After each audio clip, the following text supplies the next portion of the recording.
Let's continue with the big marine meme review. Let's go. Remember when I said I'd show a cactus my uvula before I go out into the ocean? Yeah, it was a tough Cactus uvula? Cactus uvula? I went swimming with sharks to see them in person and instead almost saw Steve Irwin. Shout out to the GOAT. That aside, I'm gonna make you like sharks in this video, but before things get better, first they gotta get worse. So thalassophobic's warning, here's the part where it hurts.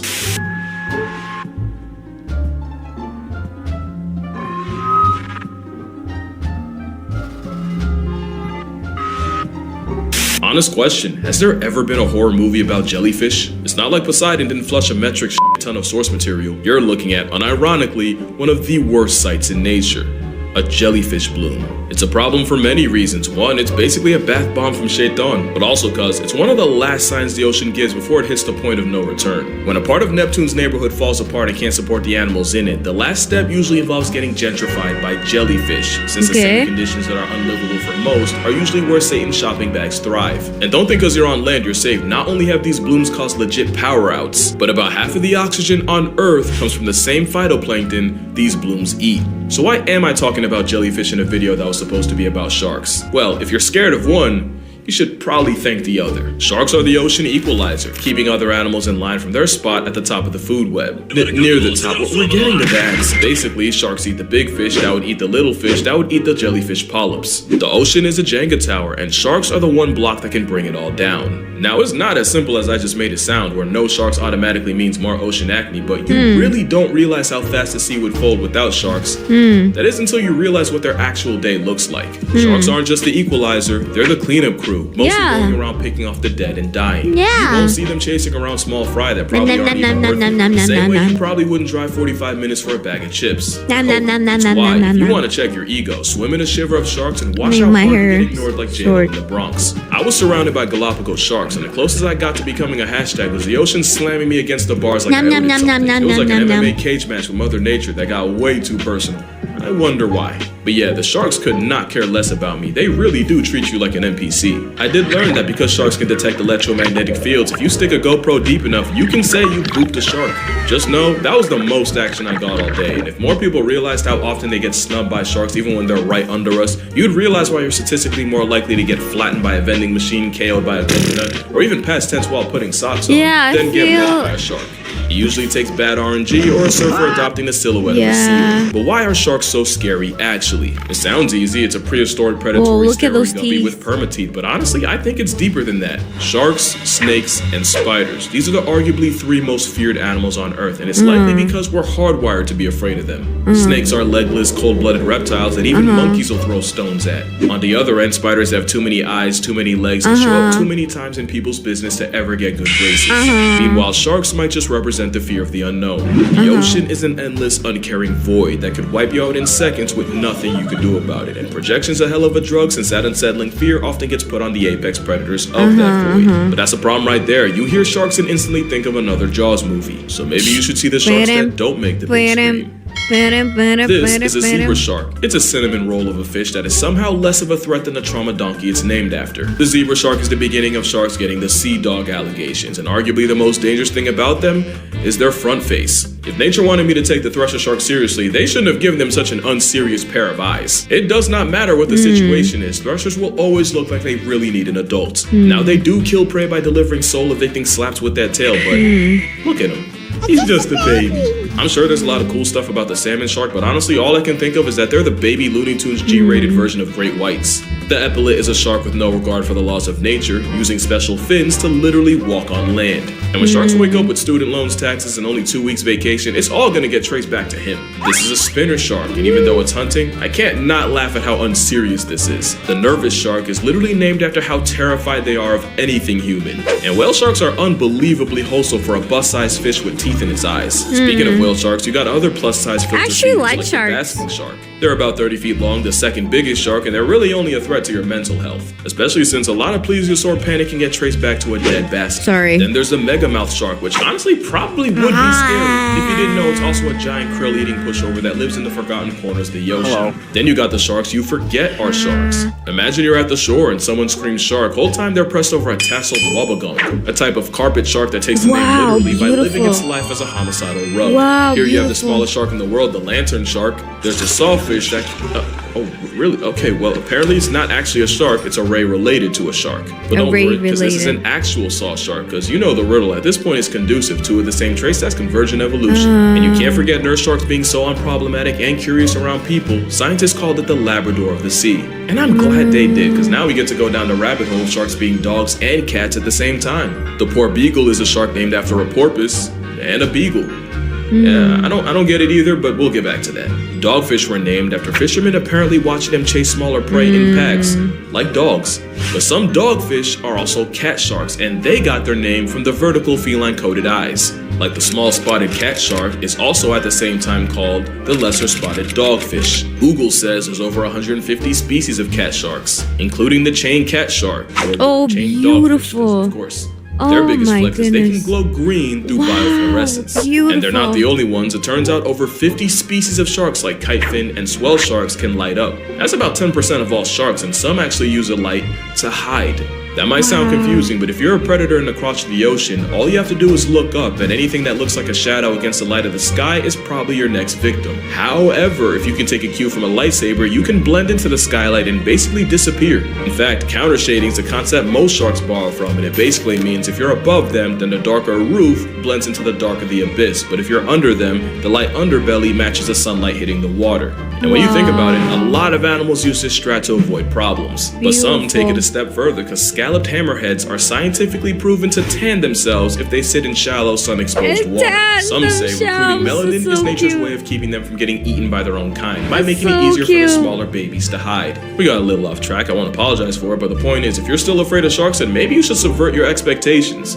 You should be afraid of Especially since some sharks aren't even full-time predators. The bonnet-head shark is like a hammerhead with performance anxiety. It's also an omnivore that eats seagrass and experiments 60% of its diet included the green stuff. Whale sharks are also partly grass-fueled, and a study from Forbes found that half of what goes through them are plants like algae and sargassum. Okay, so maybe you're still afraid of sharks. Maybe it'd help if you knew what are sharks afraid of. There's only one thing that can send the Star of Jaws packing, and you already know it's orcas. Killer whales are known to mutilate great whites for their livers, and often that's all they take. The sharks have been so beaten down that Monterey-based scientists found that great whites off Farallon Islands will abandon their favorite hunting grounds for up to a year if they run into the assault cetacean once. Researchers have even started playing the sounds of orcas on loop to keep sharks away from beaches, and imagine minding your own business and a hairless iPhone monkey plays your ops anthem. And I wouldn't call it fear, but both dolphins and sea lions have been known to bully great whites by abusing the always superior power of friendship. Okay, now I just feel bad for them. Bull sharks are honestly the closest thing to the stereotype, and they have about the highest testosterone levels of any animal. Yeah, even more than a down bad elephant. And even the bull shark has fears, and its biggest are crocs. They often frequent the same waters, and the rageaholic of sharks gets a severe attitude adjustment just by smelling them. They've also gotten sent packing by hippos, but by far the strangest thing sharks are afraid of, yeah, I'm not even kidding. There is a very real rabbit hole of the most notorious underwater predators getting pressed by some bubbles, with hammerheads and tiger sharks reportedly really uncomfortable with the bubbles from scuba tanks, and scientists even working on making bubble curtains to use as a type of bug spray, but for sharks. Which was funny until I realized dolphins probably just have them that messed up. If you want the definition of irony, it's spending 400 million plus years I know that they're afraid just of to get stressed dolphins, by a but SpongeBob bubbles? scene transition. So play some orca opera and you'll keep sharks away, but the wrong playlist and you might just bring sharks to you. Sharks are attracted to heavy death metal music because apparently the vibrations and beats sound just like struggling or injured fish. Remember, sharks are like the morgue of the sea, and dive operators like Matt Waller will use music as a Batman symbol to attract sharks. Their favorites? According to him, AC/DC, You Shook Me All Night Long, and Back in Black are the best at getting their attention. That's So are cute. certain colors, because for a while it That's was widely cute. believed that the single worst color to wear if you're afraid of sharks is yellow. Matter of fact, it was nicknamed Yellow. Yum Yum Yellow for how wearing it could turn you into a literal snack. The truth is, sharks are likely colorblind with only one color cone in their eye to R3, meaning they see the world in Yellow. black, white, and shades of gray. Now what they can see is contrast, and anything that stands out against the ocean blue immediately gets their attention. The more you know. Now let me ask you a question. You think sharks get silly? But like you think in 400 million years of being alive, they figured out how to have fun? Well, remember the poor beagle? Scientists peeped that the shark named after a dog will roll around in kelp, tossing around like a football, and even take turns chasing each other. Great reef sharks sink if they don't swim, so they'll often swim against current updrafts in order to surf and basically take a break from the whole just keep swimming thing. But what's crazy is they have a conveyor belt system where once one shark reaches the end of the line, it'll let the current carry it back to where it started. You could say it's just them saving energy, but is that not the same energy as this? Sharks have been fighting stereotypes like a boxing match for years, and the closest thing to an uppercut they got is the fact that sharks have friends. In 2023, researchers found that two great whites, Simon and Jekyll, had traveled more than 4,000 miles together after being first tagged off the coast of Georgia in 2022, eventually ending up in the Gulf of St. Lawrence, just off New Brunswick, Canada. It shows you how little we know about them, because a couple years ago, nobody would believe the final boss of sharks was down for a travel buddy. Shark scientist Yanis Papastamachiou linked up with researchers from the University of Hawaii, Exeter, and UC Santa Barbara to study reef sharks in the Palmyra Atoll to uncover the secret social circle of sharks. What they found was that these sharks have a literal social circle, with the same sharks hanging out together in the morning, separating and going about their business during the day, only to meet up again later. These shark groups even use the same part of the reef day after day like a high school lunch table, and these friend groups lasted the entire 4-year study. And it's not just reef sharks. By night, nurse sharks hunt alone, but during the day they join cuddle parties of up to 40 in order to save energy. It must work because white tips also power nap as a stack pack. Wow. Sand tigers are like sea coyotes where they're fusion fishing. They have a close network of sharks they associate with, and even sharks they'll meet up with multiple times a year. Scientists now believe that if a shark has their version of a best friend, it's usually someone that's roughly the same size, the same sex, and about the same age, which would explain Simon and Jekyll. But now the real question is, can sharks form bonds with people? And the answer, like everything else, is complicated. Lemon sharks are not only famous for having favorite divers, but for getting jealous and overprotective when they see that diver around others. If a nurse shark is a Labrador, a lemon shark's a golden retriever with gills. Here's my thing now, sharks will form partnerships with other fish like remoras and pilot fish where they'll pick parasites off the shark, so this could just be a lemon guppy treating a person like any other cleaning service. Funny thing about pilot fish, sailors who saw them would swear they and sharks would act like close friends, and there's even stories of pilot fish chasing ships for weeks after they caught one of their sharks, apparently seeming distressed and anxious without it. And you probably wouldn't believe that if something like that didn't happen with a person.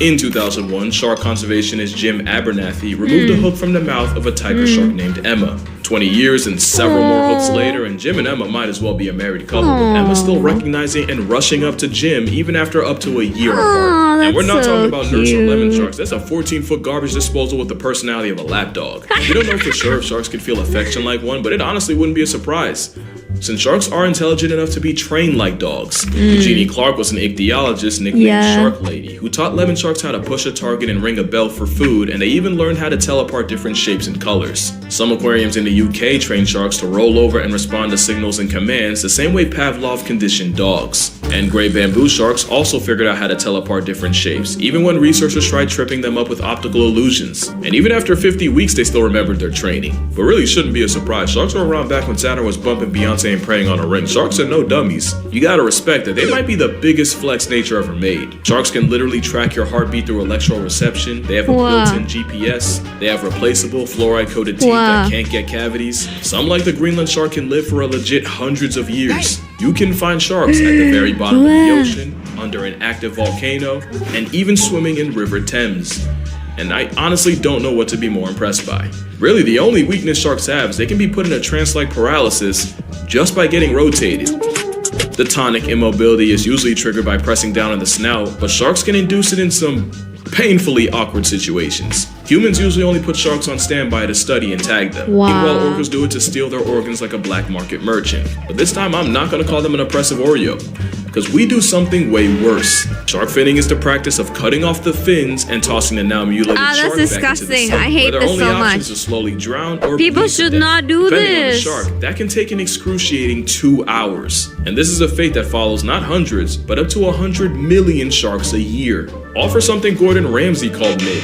At the end of the day, we gaslit sharks like no animal has ever seen. We put up every World War combined numbers on them every trip around the sun. Meanwhile, sharks might get 10 on a good year. In fact, you can argue that for all the shark slander, humans have the highest KD ratio against them. No other wild animal gets done this dirty. Moral of the story? You know it's bad when the author of Jaws, Peter Benchley, would go on to regret writing it and dedicate the rest of his life to shark conservation. Aww. But yeah, that's gonna do it for this video. I hope you had as much fun as I did. If you'd like to support me on Patreon, I'm gonna be posting the full GoPro footage of me swimming with sharks. Nothing too crazy. But other than that, make sure you drink water, hug your mother, R.I.P. Peter Benchley, Hug your R.I.P. mother! Eugenie, and yeah, I'm gonna see y'all in the next one.